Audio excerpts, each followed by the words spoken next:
मुअज़्ज़ज़ सामीन गिरामी कदर, रसूलुल्लाह सल्लल्लाहु अलैहि वसल्लम की सीरत के बाब में खतूत के मौके के ऊपर हम पहुँचे हुए हैं। सुलह हुदैबिया के बाद जो रसूलुल्लाह सल्लल्लाहु अलैहि वसल्लम को सुलह करने के बाद इत्मीनान और सुकून और अमन नसीब हुआ, रसूलुल्लाह सल्लल्लाहु अलैहि वसल्लम ने इस वक़्त से फ़ायदा उठाते हुए पूरी उस वक़्त की दुनिया के जो बड़े बड़े हाकिम थे उनको खतूत लिखे। उनमें से एक ख़त का तफसीली तज़किरा आपके सामने गुज़िश्ता 2 खुतबात में हम रख चुके हैं। आगे बढ़ते हैं। इसी तरह हबशा का बादशाह नजाशी था और हबशा के साथ मुसलमानों का एक हिजरत मक्का के वक़्त भी ताल्लुक़ बन चुका था। आपको पता है कि मक्का से जो हिजरतें हुई थी हबशा की तरफ, तो हबशा के उस वक़्त के बादशाह ने भी मक्का के इन मुहाजिरों को पनाह दी थी। गोया रसूलुल्लाह सल्लल्लाहु अलैहि वसल्लम ये समझते थे कि हबशा के जो बादशाह हैं वो सलीमुल फितरत हैं, वो सलीमुत तबा हैं और ये इस्लाम ज़रूर कबूल करेंगे। और रसूलुल्लाह सल्लल्लाहु अलैहि वसल्लम जैसा सोचते थे, अमर बिन उमैया ज़मरी के हाथ में लेटर दिया। और अब ये जो हबशा के बादशाह थे इनका लक़ब नजाशी हुआ करता था। नजाशी किसी एक बादशाह का स्पेशल नाम नहीं है, नजाशी हबशा के हर बादशाह को कहते हैं। जिस तरह हिरकल कैसर रूम हिरकल एक लक़ब है, जिस तरह किसरा एक लक़ब है, इसी तरह नजाशी भी एक लक़ब है, जैसे फ़िरौन एक लक़ब है। तो उस वक़्त जो हबशा का बादशाह था रसूलुल्लाह सल्लल्लाहु अलैहि वसल्लम ने उसको लेटर लिखा और रसूलुल्लाह सल्लल्लाहु अलैहि वसल्लम के जो खतूत थे, वो जो लेटर्स थे, उनमें एक चीज़ कॉमन थी। जो अहले किताब को लिखे जाते थे उनमें रसूलुल्लाह सल्लल्लाहु अलैहि वसल्लम ये दावत देते थे, तालौ, आ जाओ उस कलमे की तरफ जो तुम्हारे और हमारे दरमियान मुश्तरक है, क्योंकि अहले किताब का और अहले इस्लाम का रब एक है। उनको भी अल्लाह रब्बुल इज़्ज़त का इल्म है। अहले किताब ईसाई हों, यहूदी हों, मुसलमान हों, सब के नज़दीक रब वही है जो नबियों को भेजता है। नबी अपने अपने ख़त्म नबूवत का अकीदा अपना अपना, फ़लसफ़ा अपना अपना, लेकिन रब के रब होने में कोई इनकार मौजूद नहीं था। तो रसूलुल्लाह सल्लल्लाहु अलैहि वसल्लम ने यहाँ भी लेटर की इब्तिदा अस्लिम तस्लम, ये जो रसूलुल्लाह का जुमला मारूफ है हर लेटर में मौजूद है, हर लेटर में। और इससे मुराद सिर्फ दुनिया की सलामती नहीं है, अस्लिम, इस्लाम कबूल करो, अमन में रहोगे।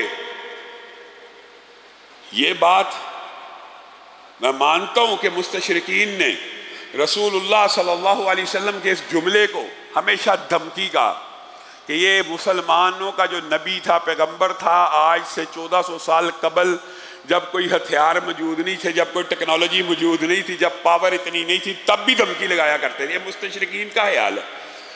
लेकिन हकीकत में अगर इस जुमले की गहराई में गौर करें, इस्लाम कबूल करो सलामत रहोगे, इससे मुराद सिर्फ दुनिया की सलामती नहीं थी, इससे मुराद आखिरत की जिम्मेदारी भी थी। और रसूलुल्लाह सल्लल्लाहु अलैहि वसल्लम जहाँ पे इस दुनिया में उनको अमनो अमान की नवीद सुना रहे थे, हाँ, इससे हमें भी इनकार नहीं है कि यहाँ पे दुनिया थी ही नहीं, दुनिया भी थी, दुनिया भी हो सकती है। और रसूलुल्लाह सल्लल्लाहु अलैहि वसल्लम का ये इरादा भी हो सकता है कि इस्लाम कबूल कर दो।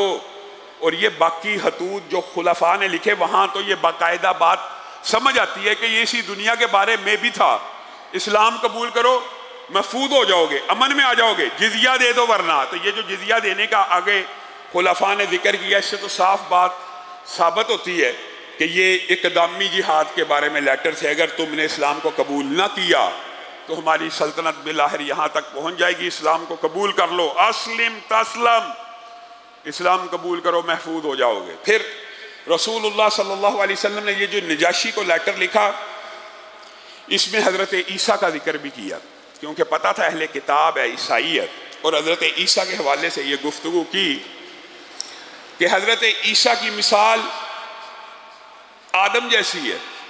जैसे आदम को बिन माँ बाप के पैदा किया गया, इसी तरह ईसा को बिन बाप के पैदा किया। ईसा अल्लाह का बेटा नहीं है, ईसा अब्दुल्लाह है और रसूलुल्लाह है और कलीमतुल्लाह है। नजाशी लेटर पढ़ता जा रहा है, पढ़ता जा रहा है, पढ़ता जा रहा है।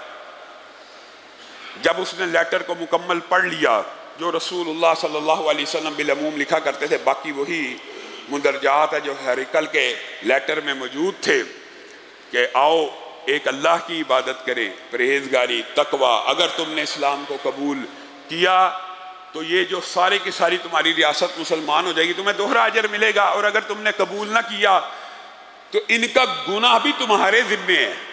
क्योंकि जो लोग होते हैं बादशाह के मज़हब पे होते हैं, बादशाह ने मज़हब तब्दील कर दिया, अवाम ने भी बदल लेना, अक्सरियत ने।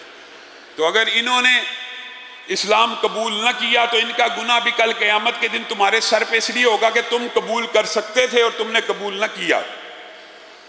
नजाशी ने जैसे ही लेटर को पढ़ा अपने तख्त से नीचे उतरा, खत को चूमा और अमर बिन उमैया जुमरी जो लेटर लेके गए थे वहाँ पे ये बात भी मिलती है तरीह में, और डॉक्टर हमीदुल्लाह ने इस खत के बारे में, डॉक्टर हमीदुल्लाह ने एक बात कही है कि ये खत वो है जो रसूलुल्लाह ने हिजरत के वक़्त लिखा, ये खत वो है जो ये सुलह हुदैबिया के वक़्त लिखा, और ये खत वो है जो इस नजाशी के मरने के बाद, इसके बाद जो नजाशी है, यानी बुनियादी तौर पे नजाशी के हवाले से सीरत में और तारीख में 3 खत मिलते हैं। एक लेटर वो है जो हिजरत के मौके पे रसूलुल्लाह ने लिखा कि मेरे चचाजाद आ रहे हैं, इनका ख्याल रखना, इकराम रखना।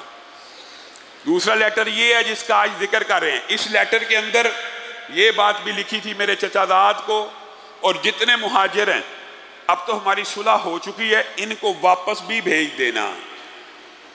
तो वो उतरा, उसने लेटर को चूमा और रसूलुल्लाह के चचाजाद को बुलाया और उनके हाथों के ऊपर इस्लाम को कबूल किया और उनके लिए 2 कश्तियों का बंदोबस्त किया कि वो वापस अमन और सुकून से रसूलुल्लाह सल्लल्लाहु अलैहि वसल्लम के पास पहुंच जाएं। और जवाबी ख़त भी लिखा और उस खत में लिखा, आपका ख़त मुझे मौसूल हुआ, आपने जिस चीज़ की मुझे दावत दी मैंने आपके चचाजाद के हाथ के ऊपर उस इस्लाम को कबूल कर लिया और मैं इकराम करते हुए तोहफे तहाइफ के साथ आपके रिश्तेदारों को वापस भेज रहा हूँ।